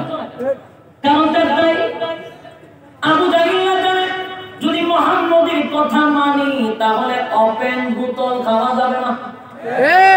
মুহাম্মদের কথা যদি মানি ক্লাবে দাঁড়িয়ে নাচানাচি করতে পারবো না। মুহাম্মদের কথা যদি মানি তাহলে রডের বদলা বাঁশ দিতে পারবো না। মুহাম্মদের কথা যদি মানি তাহলে টনের পর টন মাল গোডাউনের নিচে রাখতে পারবো না। এটা ভালো করে জানতো আবু লাহেব। আবু জাহিল জানতো দুর্নীতি করতে পারবো না, টেন্ডারবাজি করতে পারবো না, সাদাবাজি করতে পারবো না, বদমাশি করতে পারবো না, দর্শনের সেঞ্চুরি করতে পারবো না। সেটা আবু জাহিল ভালো করে জানতো। এই জন্য নবীরে নিয়ে তাদের এত মাথা ব্যথা ছিল। আজকে উলামায়ে কেরাম হক কথা বললে অনেকের শরীরে আগুন ধরে যায়। সাধারণ কিছু পদের জন্য মানুষের ঈমানটা বিক্রি করে চিরস্থায়ী জাহান্নামী হয়ে যায়। আমার তো এক নম্বর পরিচয় হলো আমি মুসলমান, আমার ধর্ম ইসলাম, আমার সংবিধান কোরআন, আমার এক আল্লাহ এক নবী, এখানে কোনো দলাদলি নাই। দলাদলি ভিন্ন জিনিস, ধর্ম আর এক জিনিস। নারী যুবক ভাই, সব বিসর্জন দিতে পারি, ঈমানটা বিসর্জন দিতে পারি না। ঈমান গেলে আর ঈমান পাওয়া যাবে না। এর যুবক ভাই, ওই আবু জাহিল চতুর্দিকে প্রচার প্রসার করে দিল। এবার আল্লাহ নবীর সান্ত্বনা দেয়া কেন কাঁদলেন? নবী গো শুনেন, প্রচার প্রসারের জন্য মানুষের দরকার হয়, কথা হয় না? এক প্রচার প্রসারের জন্য একটা মানুষ লাগে না, কথা কয় না? আপনি যে প্রচার প্রসার করবেন এটার জন্য কিন্তু লোক লাগে। একজন চেয়ারম্যান হতে গেলে, মেম্বার হতে গেলে তার কিছু প্রচারের জন্য প্রসারের জন্য লোকের দরকার হয়, ঠিক? আল্লাহ বলেন আমি আপনারে কোন কায়নাতের নবী বানাইব, তাই আপনার কিছু প্রচার করানো দরকার। তাই আমি আপনার তরফ থেকে প্রচার করাবো না, তাদের তরফ থেকে প্রচার করাবো। এরা আপনার বিরোধিতা করে, এটা আমি আল্লাহ প্রচার করে দিয়েছি আপনার। অনেক মানুষ আছে দেখবেন বিরোধিতা ঠিকই করে, বিরোধিতা করার মাধ্যমে আপনার প্রচার করতেছে, হ্যাঁ, কিন্তু জ্বলা যন্ত্রণায়, জ্বালা যন্ত্রণায়, হিংসার চোখে আপনার বিরোধিতা ঠিকই করতেছে। আর এই বিরোধিতার মাধ্যমে আপনি কিন্তু প্রচার প্রসার হচ্ছেন। এরকম প্রচার প্রসার কিন্তু আমরাও করে। আমরা বক্তারও কিন্তু এক ধরনের কিছু বাইরে আছে তাদের রাত্রে ঘুম নাই, ট্যাবলেট খেয়ে ঘুমায়। আমরা ওয়াজ করি, টাকা নেই, এটা নিয়ে আমাদের মহলের কিছু কুচুকরি বাইরা তাদের রাতে ঘুমায় না। পরে খানের থেকে নিচে নামে আবার উপরে সারা রাত্রি খাস করে ট্যাবলেট খায়, ফেনের তুলে যা ভারী তুলামে ঘুরবে। কি করে কি দিছে ও সহ্য হয় না, ও জ্বালা সহ্য হতে হয়। এরকম কিছু আছে না? যন্ত্রণা হের আমি ওয়াজ করি, হের যন্ত্রণা কি পরিমাণ গালা, কি পরিমাণ বদনাম যে আমার নামে করা হয়েছে। আজকে আমাদের মাথার তাজ, মাথার মুকুট, আমজার জুতার দুলার সমান আমি না, আল্লামা নুরুল ইসলাম হবিবুল সাহেব, যারা আমি তার জুতা দিতে পাই আমি মাথা তুলে রাখতে আছি, কারণ তার জুতার দুলার সমান আমি হইছি। এই লোকের কাছে গিয়ে আমার নামে বদনাম করতে হতো, হুজুর রে এমন অবস্থা করতে আমার নাম বলতে হবে। অথচ শত্রুতা কি জানেন, মাহফিল চাইছে দিছি না, গিয়া হুজুর রে কয় হুজুর আমরা দাওয়াত হাতে কাতার মধ্যে ওই 49,000 1 লাখ টাকা হবিবুল সাহেবদেরকে লাগাইছে, লাগাইয়া হুজুর রে এমন অবস্থা করছে আমার নাম বলতে না। এই বিরোধিতা তোরা কেন করস? ওই যে জ্বলা যন্ত্রণা সহ্য করতে আমার শুধু একটা জেলা নিয়ে 50,000 না 1 লাখ টাকা তোর তো জ্বলা কেন? তোর জ্বলার কারণ নাই। আর আমি টাকা নিয়ে চিন্তা করি, আমি মানুষকে উত্তর করবো কথা। আল্লাহ যথেষ্ট সম্মান দিছে। আমি যে মসজিদে জমা পড়া অহংকার চলে আসবে বললে আমি বোঝানোর জন্য বলতেছি। এখানে যত মানুষ হয়েছেন না, যতজন মানুষ আপনার হয়েছেন ব্যাংকের মধ্যে, এইটি আমার একটা টাকা ওদের সন্দেহ আছে। বিশ্বাস হয় না? আমার মসজিদের দিকে বাংলাদেশের মধ্যে সৌন্দর্যের মধ্যে আমার একটা 30টা 25টা খালি প্রাইভেট কার টাকা জুমাতে খরচ করতে আসে। এখানে তো সম্মান যদি একজন আল্লাহ দেয়, তুই টাইমে হতে লাগে আমার। আমরা যত মানুষ হয়েছি তো প্রতি জুমাতে চেয়ে বেশি মানুষ থাকে আমার জুমাতে, তো তুই চললে তুই বইয়া ভালো বলি না। এরপরে হবিগঞ্জ, আমি এখন হবিগঞ্জ জেলাতে খুব কম প্রোগ্রাম রাখি, আপনারা তো দেখছেন সবচেয়ে কম প্রোগ্রাম হইলো আমি সিলেটে রাখি, আমার হবিগঞ্জ কম রাখি সর্বোচ্চ 10-12টা। অথচ 300 প্রোগ্রাম করেছি সব বাহিরে দিই। কেন রাখি না? কেন যন্ত্রণা। একটা প্রোগ্রাম যদি দেই এখান থেকে বদনাম সরতে সরতে এর থেকে বাবা তোর প্রোগ্রামও দিতাম না, করতাম না, আমি দূরে দূরে তাই নিলাম, আমি শান্তিতে আসি। কি আজীব অবস্থা! আমি তো হবিগঞ্জ তোদের তো মনে করো আমার দিকে রাস্তা দেয়, অত তো হবিগঞ্জ নামটা তো গোটা 64 জেলা আমি পরিচিত করছি। আমি আমার নামে নিচে আমার টাকা দেই না, যদি কেউ লেখে আমি রাগ হই, এবারে টাকা থাকি তো টাকা দিবে না, হবিগঞ্জ লেখে।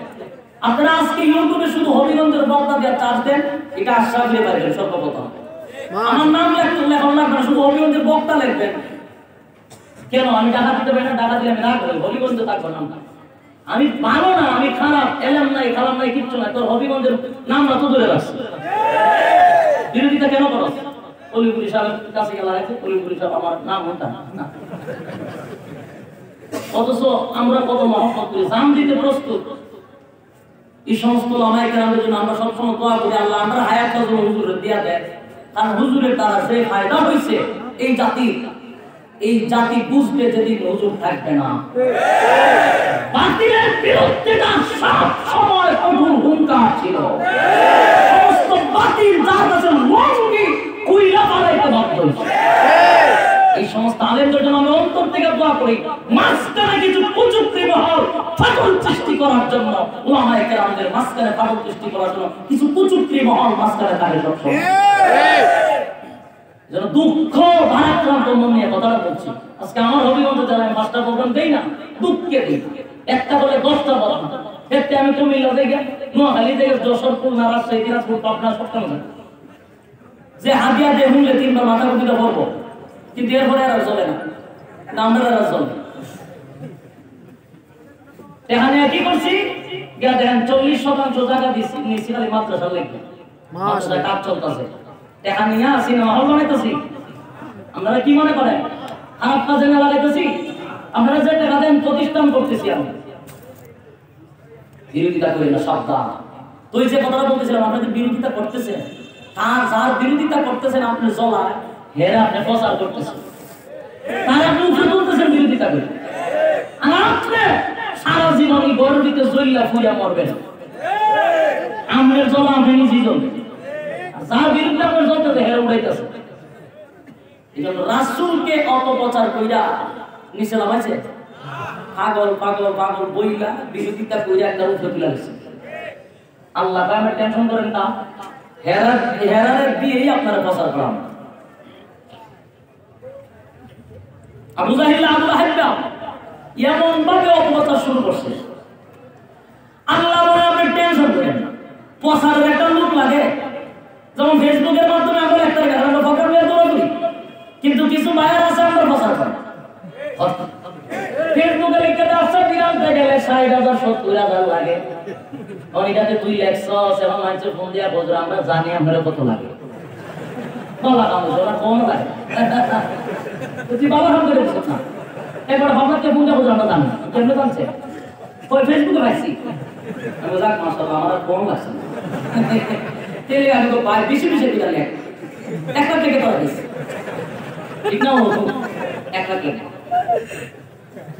এর যুবক ভাই আল্লাহ নবীর বিরোধিতা করত। আল্লাহ বলেন প্রচারের জন্য প্রসারের জন্য কিছু লোক লাগে, আমি আল্লাহ আপনার পক্ষ হইয়া বিমানে দিয়া আপনার প্রচার প্রসারটা করায়া দিলাম। চিন্তা কইরেন না, যাদের কাছে অপপ্রচার করবে গো তাদের দিলটারে ঘুরাই আপনার দিকে করে দিব, তাদের দিলটারে আপনার দিকে করে দিব। ঠিকই দেখা গেল চমৎকার এক ঘটনা, আল্লাহর পয়গম্বরের বিরোধিতা করতে করতে একটা পর্যায়ে মানুষরা বিরক্ত হয়ে গেছে, ও ধৈর্য হয়ে গেছে। এক সময় ডাক দিয়া বলে কইও পাগল আর অসুস্থ হুনতে হুনতে কান ফসাই গেছে, তাও সাধারণ মানুষের বিরোধিতা করে না রে, এমপি মন্ত্রীরা বিরোধিতা করে না। আবু জাহিল দেশ চালাইতো, আবু লাহাব দেশ চালাইতো, এত বড় বড় নেতারা মোহাম্মদ নিয়ে রাত্রে দিনে তাদের ঘুম নাই, শান্তি গরম। জনগণ বলতে লাগলো সাধারণ একটা পাগল নিয়ে যদি এত প্রচার প্রসার হয়, বোঝা গেল এই পাগলটাও শুধু পাগল না, সেই পাগল নিয়ে এমপি মন্ত্রী মারল আনছে, এটা আন্তর্জাতিক খ্যাতি সম্পূর্ণ পাগল। এই পাগল না দেখে কিন্তু আর ধরে ফিরছি না, দেখতেই যেখানে মন্ত্রী আনছে মন্ত্রীর বউ আনছে, পাগল দেখতেই হবে ঠিক। উলামায়ে কেরামদের বক্তব্য আগে সচরাচর সবাই শুনতো না, কারণ তারা বিভিন্ন কাজে ব্যস্ত ছিল। যারা অন্য কাজে ব্যস্ত ছিল, আলেমদের বয়ান ইউটিউবে শোনার এত সময় তাদের ছিল না। কিন্তু যখন দেখে আলেমদেরকে নিয়ে পার্লামেন্টে কথা হয়, বড় বড় এমপি মন্ত্রীরা কথা বলে, সাধারণ জনগণে কয় জীবন হুজুরার বয়ান শুনছিল, কিন্তু পার্লামেন্টে হুজুরার নিয়ে কথা বলতে এটা দেখতে দিব, এরা কি কয় সেটা দেখার দরকার। এই বইলা যখন বয়ান শুনতে থাকে, শুনতে শুনতে আমাদের ভক্ত হয়ে যায়। এর যুবক ভাই একটু দিনের কান লাগাইয়া কথাগুলি শ্রবণ করে না, প্রেক্ষাপটের সঙ্গে মিলান। আল্লাহর নবীর বিরুদ্ধে অপপ্রচার করলো পাগল আর অসুস্থ, তার একটা কারণ ছিল জনগণকে রাসূলের কাছ থেকে দূরে সরানোর জন্য। ঠিক তেমনি ভাবে বর্তমানে উলামায়ে কেরামদেরকে জনগণের কাছ থেকে সরানোর জন্য আমাদেরকে একটা উপাধি দিয়েছে, এটা হলো জঙ্গি। আমাদের উপাধি কি? জঙ্গি। কত সম্ভব এমপি মন্ত্রী বলছে কওমি মাদ্রাসায় কোনো জঙ্গি নাই। বড় বড় এমপি মন্ত্রীরা বলছে, এগুলোর ভিডিও আমাদের হাতে আছে, বলছে জঙ্গি মাদ্রাসা নাই, বাংলাদেশেই নেই। কিন্তু এখন আবার জঙ্গি বলে তার উদ্দেশ্য হলো জনগণের কাছ থেকে উলামায়ে কেরামদেরকে দূরে সরানোর একটা চক্রান্ত। এই অপবাদ দিতে দিতে মানুষকে দেখতে হবে এরা কি টাকা, এরা কি কুমা ফোড়ে কথা টাকা। ওয়াজ শুনতে শুনতে এমন বক্ত হইছে, এখন আমাদের রাস্তাঘাটে আমরা চলতে পারি না, মুখ বুইরা রুমাল দিয়ে মুখ পেছায় করতে হয়। তোমরা দূরে সরাইতে গেছিলে না, এখন রাস্তাঘাটে রুমাল দিয়ে মুখ বাইন্ধে পরে আমরা লাভ হয় গাড়ি থেকে। কোন গান স্বাভাবিক ভাবে এক কাপ চা খাইতে পারে না, সেলিব্রিটি এমন মুসিবত। কক্সবাজার কতবার যাই হাসপাতাল, কিন্তু একটু সাগরে দাঁড়ায় যেতে এক সুযোগ নাই। আর মানুষ মহব্বত করে আয়া করে পর্যন্ত ছবি দিলাম কেন? তো ডরাইবার কথা ছিল জঙ্গি, ঠিক না? ডরাইবার কথা না, যদি আয়া বুকের সাথে বুক মিলা মুসাফারা করার জন্য মানুষ পাগল হয়ে যায়। দূরে সরাইতে চাইছে মহব্বত করে, এখন বেশি আরো কথা বলেন। আমি তো ওপেন বলি যে ঢাকা থেকে সিলেট যাইতে যতগুলো হাইওয়ে হোটেল আছে, একটা যতগুলো হাইওয়ে হোটেল আছে, একটা তো আমার বিল লাগে না। ভিআইপি আছে আর কেমন খানার পরে জোর করে বেড়াতে না, দোয়া করে মানে এত বই ফাইবার কথা আমরা যে উপাধি আমরা বয়ে ফাইয়া কেস ফাইলে তো দূর মাথার কথা, কিন্তু আমরা জোর করে দেখা দিতে পারি না। খালি বছর দোয়া করে কোন ম্যানেজার কেস খেলে মহব্বত যদি আল্লাহ করে, তাহলে আল্লাহ বান্দার অন্তরে মহব্বত ডাইলা দেয়। তুমি বিরোধিতা করে করতাম দূরে নিবা, আলেমদের সম্মান কমে নাই, বরং বাড়ছে।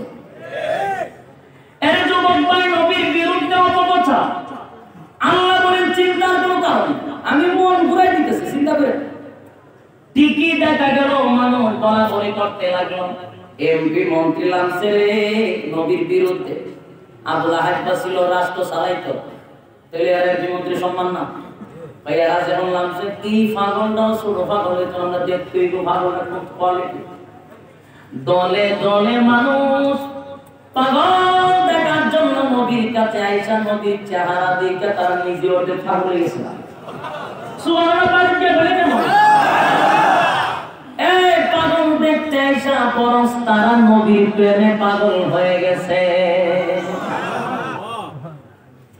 আইসে পাগল দেখতো, আয়া হয়েছে কি তা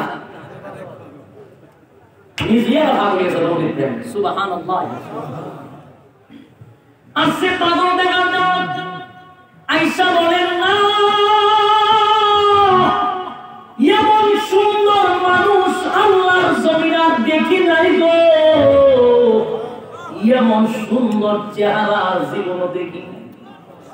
এটা কেমন চেহারা, যার দিকে তাকাইয়া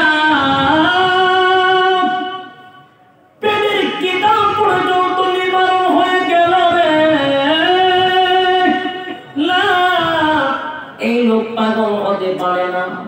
এবার তাদের মধ্যে পণ্ডিত ছিল, সব বলাবলি করতে লাগলো, এরে আমরা তো তাওরাত পড়ছি, এরে আমরা তো ইনজিল পড়ছি, তাওরাত কিতাবের মধ্যে আমরা পেয়েছি এই জামানায় একজন পয়গম্বর আসার কথা, তার চেহারাটা এমন হবে, তার চক্ষুগুলা এমন হবে, নাক এমন হবে, মুখ এমন হবে, দাঁত এমন হবে, কথা বলার বাচন ভঙ্গিটা এমন হবে, সব ডিটেইলস লেখা। আমরা কিতাবের মধ্যে যা পেয়েছি বাস্তবে হুবহু মিলে গেল। আর এমন সুন্দর চেহারা, যত তাকায় তাকে ভালো লাগে, যত তাকায় মজা লাগে। মানুষ গুলা নবীর দিকে তাকাইয়া পাগল হয়ে গেছে, পাগল হয়ে গেছে।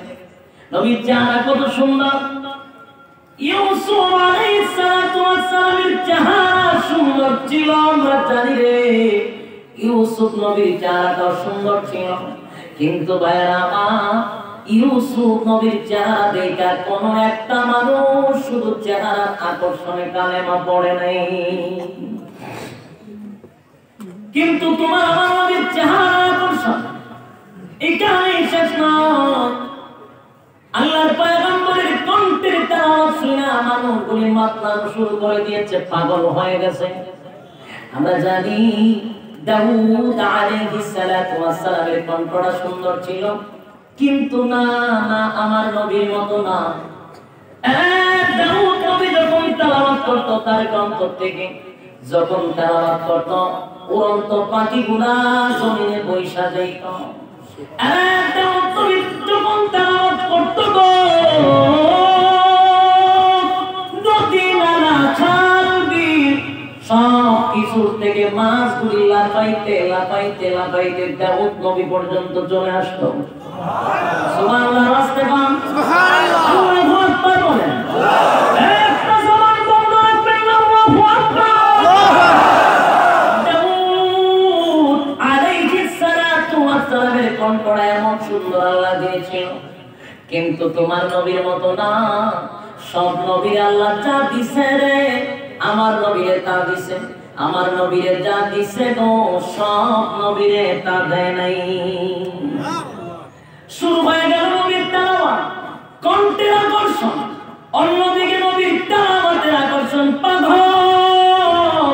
পাগল হয়ে গেছে মানুষ। পাগল দেখতে আইছে, তারা নিজেরাই পাগল। এবার বলতে লাগলো, আমার তাওরাত কিতাবের মধ্যে পেয়েছি নবী হওয়ার জন্য যতগুলা লক্ষণ আছে, যতগুলা আলামত, সবগুলা ওনার মধ্যে পেয়েছি। যিনি নবী হবেন তার নাম থাকবে মুহাম্মদ, তার বাবার নাম আব্দুল্লাহ, তার দাদার নাম আব্দুল মুত্তালিব, কুরাইশ বংশে জন্ম নিবে। সব মিলায়া দেখলাম হুবহু মিলে গেছে। একটা সেকেন্ড দেরি করতে চাই না। আয়াতে লা ইলাহা ইল্লাল্লাহ মুহাম্মাদুর সাল্লাল্লাহু আলাইহি ওয়াসাল্লাম। একটু জিকির করেন, লা ইলাহা ইল্লাল্লাহ লা ইলাহা ইল্লাল্লাহ লা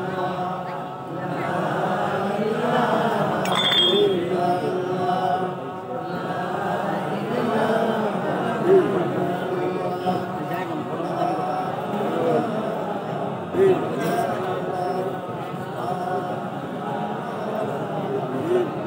ইল্লাল্লাহ লা ইলাহা ইল্লাল্লাহু মুহাম্মাদুর রাসূলুল্লাহ সাল্লাল্লাহু আলাইহি ওয়াসাল্লাম। যুবক ভাই, চমৎকার কিছু কথা আপনাদের সামনে একটু রয়ে গেছে। সামান্য কথা, একটু সময় ধৈর্য ধরা যাইব। আর কিছু সময় চলত না, বন্ধ হয়ে যাবে। একটু মনোযোগ দিয়ে শুনুন। কারণ মুসলমান হওয়া শুরু হয়ে গেল। লম্বা ঘটনা ছিল, সময় কম, সংক্ষেপে বলে দিচ্ছি, কিন্তু কথাগুলি জরুরি। যেহেতু আগের কথা পরের কথা যদি মিল না পান তাহলে বুঝতে সুবিধা হবে না। এবার শুনুন, আল্লাহর পয়গম্বরের কাছে কালেমা পড়ে মানুষগুলো মুসলমান হইতে লাগলো। এই দৃশ্যটা যখন আবু জাহেল দেখতে শুরু করলো, আবু লাহাব দেখতে শুরু করলো, শান্তি কি গরম না ঠান্ডা? পুরা মাত্রা হাই পাওয়া মেজাজ গেল।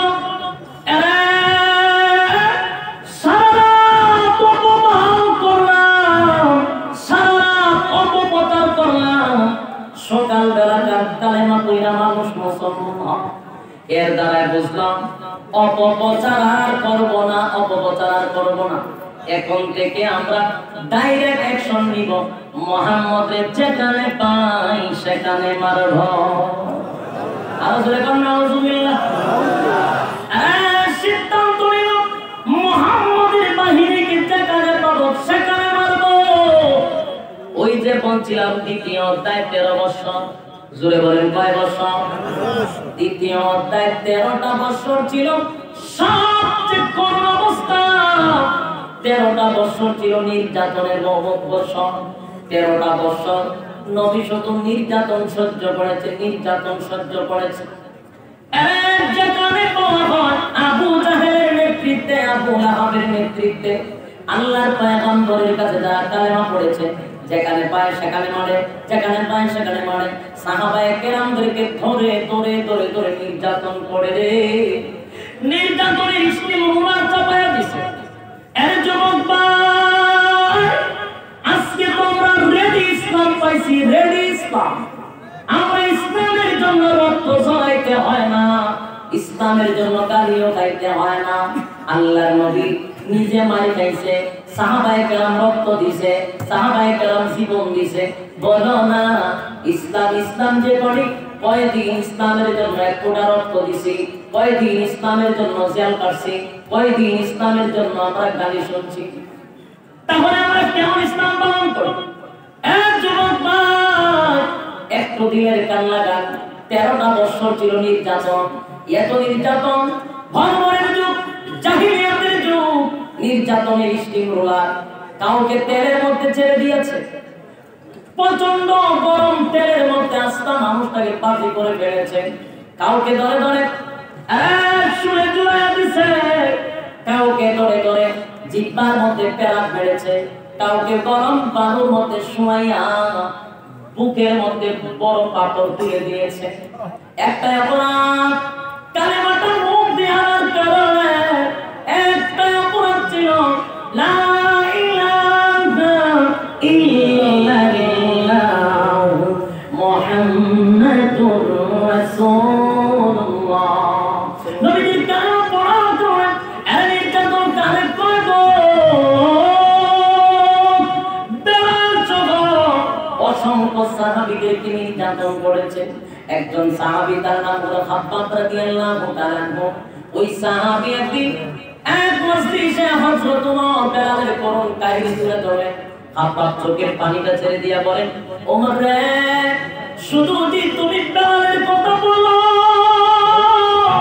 বেলাল কি ইসলামের জন্য এতই কষ্ট করেছে, আমি কি ইসলামের জন্য মারি খাই নাই? হযরত ওমর বলেন, আমি তো আপনার বিষয়টা আমি অবগত ছিলাম। বলেন কি অবস্থা হয়েছিল আপনার উপরে, কি নির্যাতন আপনার উপরে হয়েছিল বলেন না।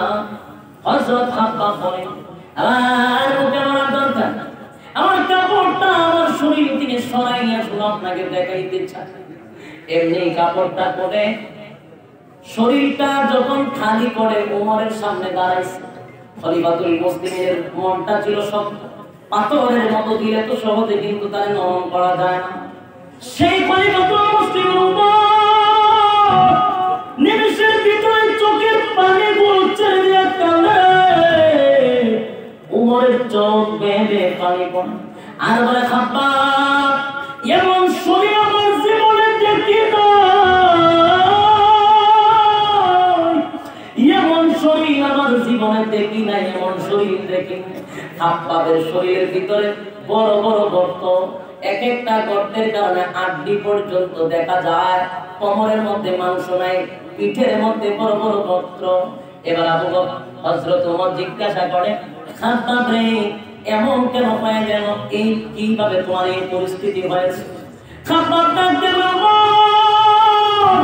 কোন অপরাধ নাই, একটাই অপরাধ, একটাই অপরাধ, সেই অপরাধটা হলো আমি কেন কালেমাটা পড়েছি, নবীর সঙ্গে কেন থেকেছিলাম, বাপদাদা ধর্ম কেন ছেড়েছি, কালেমার দাওয়াত গ্রহণ করার কারণে সেই অপরাধে আমাকে নির্মমভাবে নির্যাতন করেছে।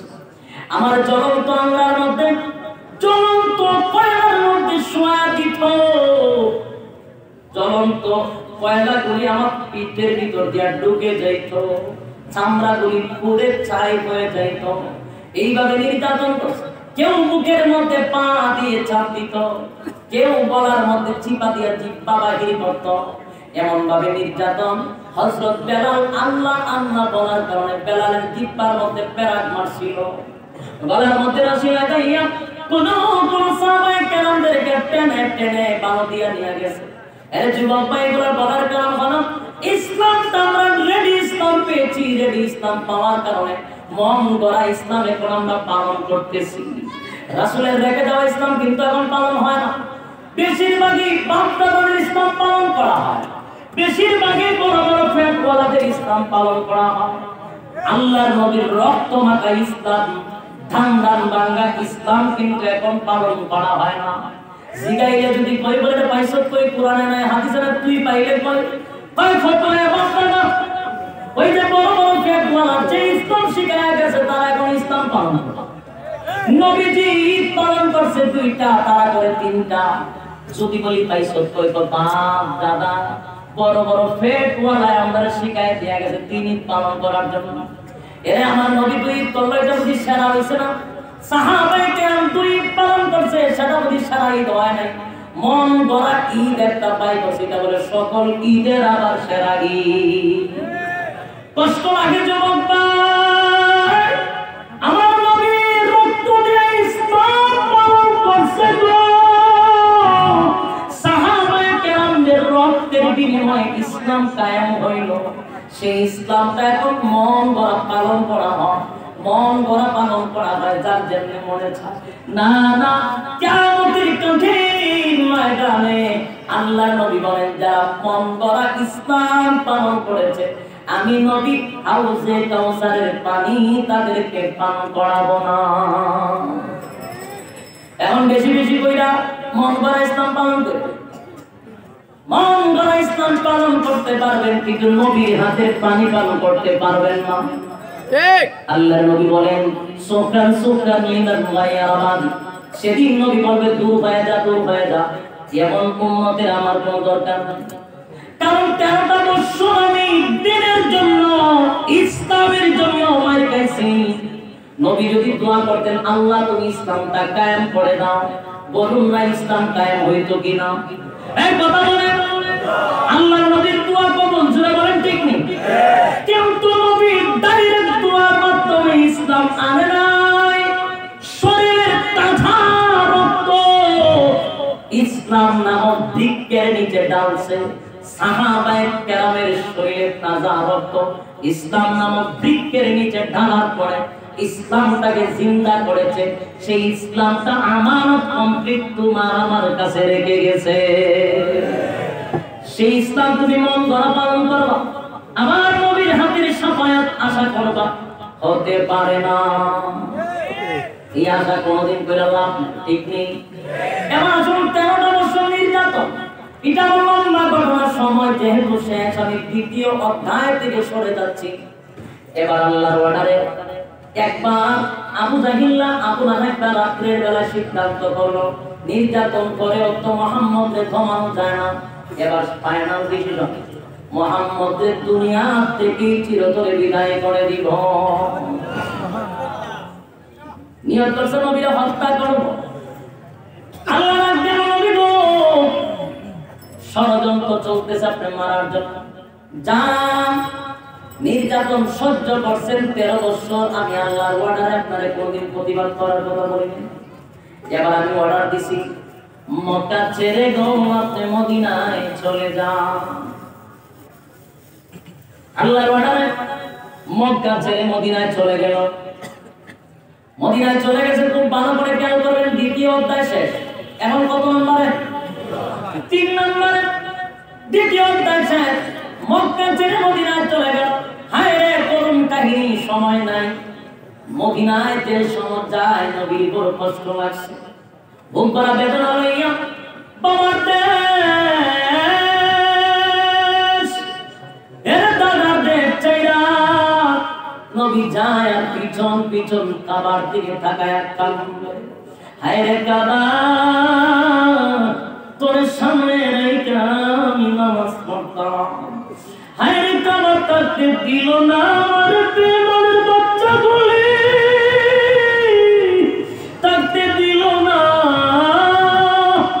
আজকে গভীর রাতে আমার মক্কা সাইরা মদিনায় যাইতে তার ভাগ্য করল।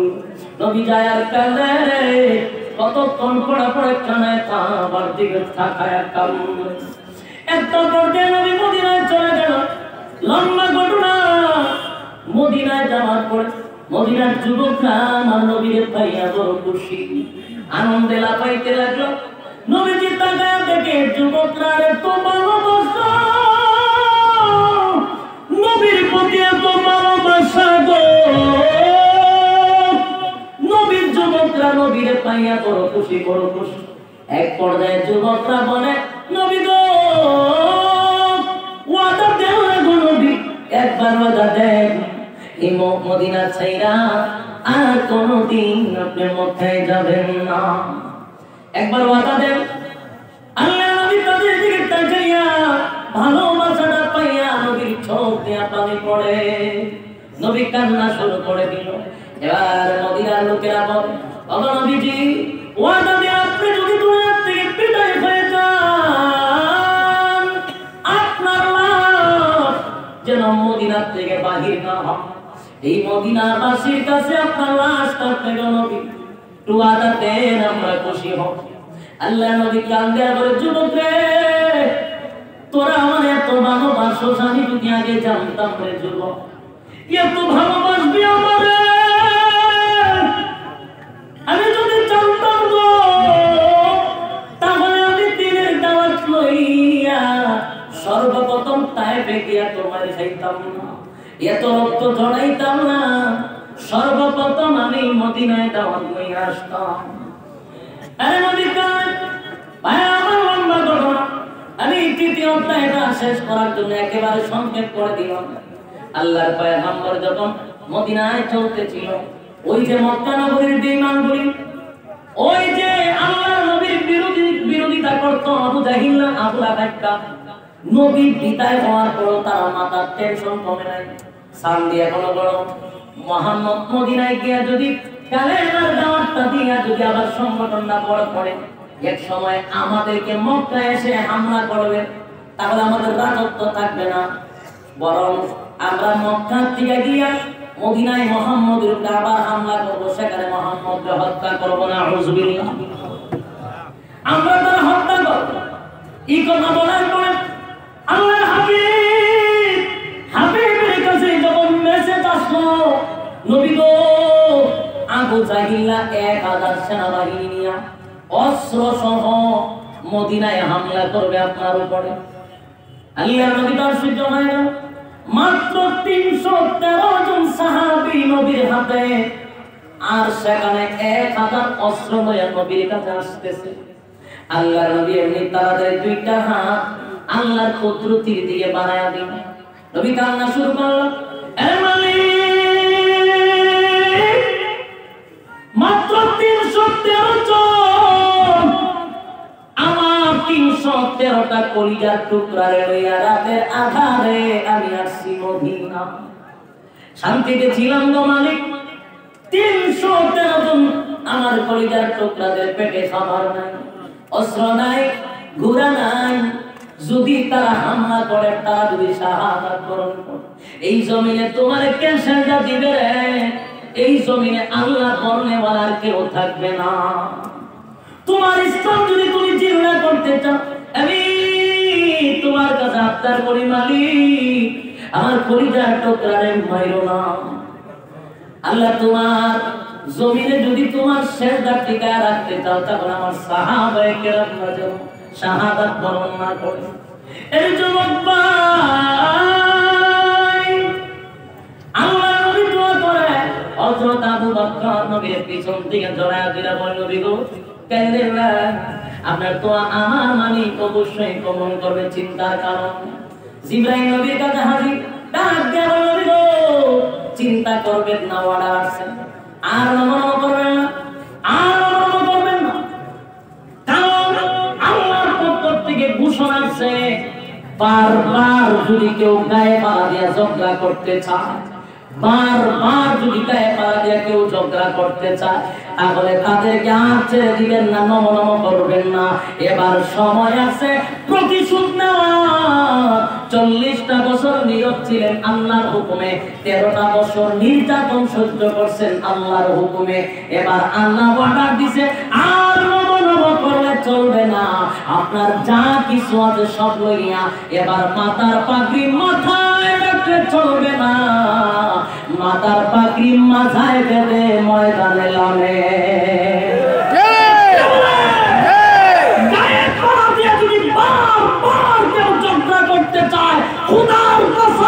যদি আমাদের পিঠ হলে থেকে যায়, মাথার পাগড়ি মাথায় থাকবে না, মাথায় যেদিন বাঁধা হবে, বাংলার জমিন থেকে নাস্তিকের মুরতাদ পালাইবার রাস্তা পাবে না, পালাইবার রাস্তা পাবে না।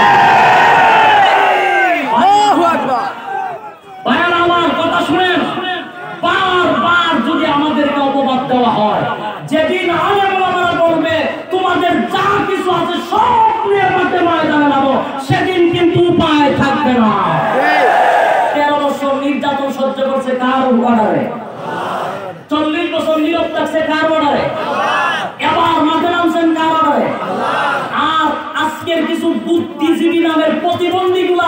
বলে ইসলাম নাকি জঙ্গি, রাসূল নাকি জঙ্গি শিখাইছে।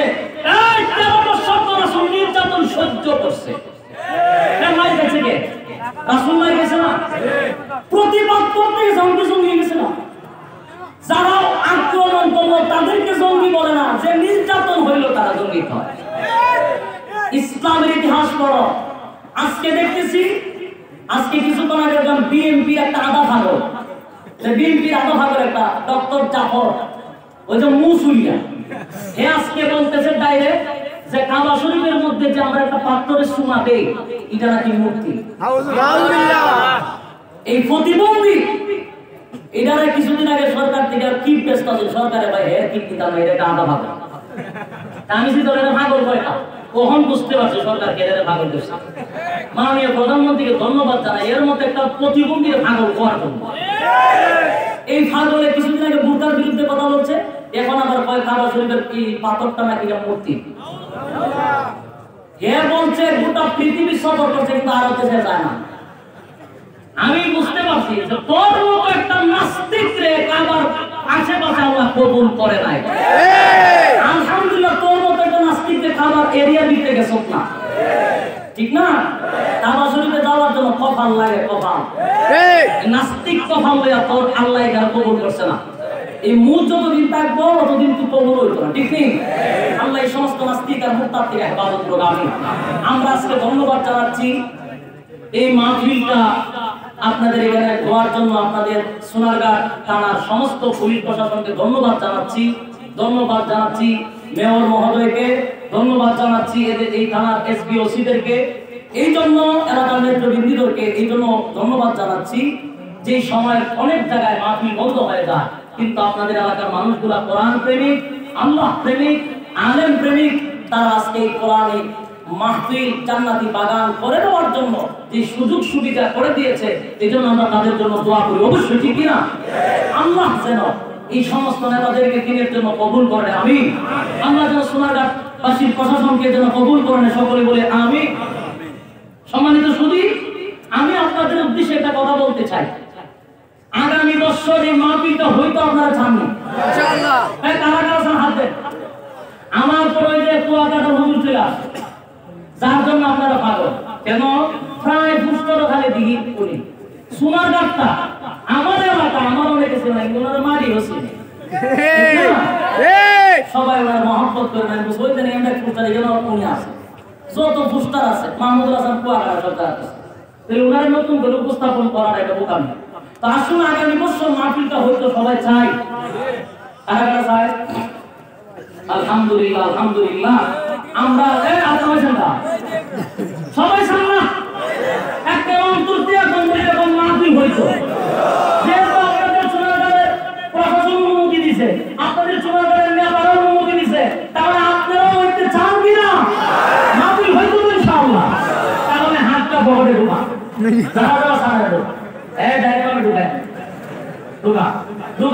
আমরা ঢুকাই, আমি সবাই একমাত্র আল্লাহর জন্য।